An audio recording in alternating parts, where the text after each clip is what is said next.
የተከበራችሁ የሀገራችን ህዝቦች እንኳን ለሰባተኛው ሀገራዊ ምርጫ አደረሳችሁ እንላለን።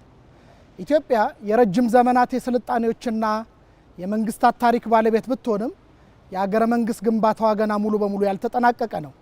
ብልጽግና ፓርቲ ይህንን እውነታ በመረዳት የኢትዮጵያን ሀገረ መንግስት ግንባታ መሰረት የሚያስይዙ አያሌ ተራማጅ እሳቤዎችን ሰንቆ የመጣ በኢትዮጵያ ፓርቲዎች ታሪክ በርካታ ልዩ የሚያደርጉት ጉዳዮች ያሉት ግዙፍ ፓርቲ ነው። ብልጽግና አካታች ፓርቲ ነው።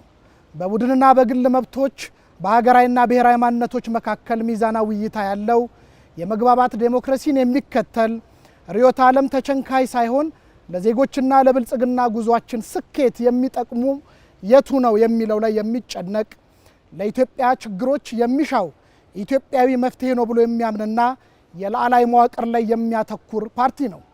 ፓርቲያችን ብልጽግና እኔ ያልሰራሁት ሁሉ ይፍረስ የማይልና የትላንት ጥሩ ነገሮችን በማስቀጠል ሕጸጾች በማረም የሚያምን የኢትዮጵያን ታሪክ በሚመለከት ለትምህርት ብቻ መጠቀም ይገባናል የሚልና የነገ ራዕያችን ላይ መጨነቅ የበለጠ ትርፋማ ያደርጋል ብሎ ከልብ የሚሰራ ፓርቲ ሲሆን ከምንም በላይ እነዚህ እምነቶቹ ብልጽግናን ልዩ የሚያደርጉት ሀገረ መንግስቱ ግንባታ አጋዥ የሆኑና የኢትዮጵያን የፖለቲካ ስብራቶች በጥልቀት ከማጥናት የመነጩ መፍትሄዎች ናቸው።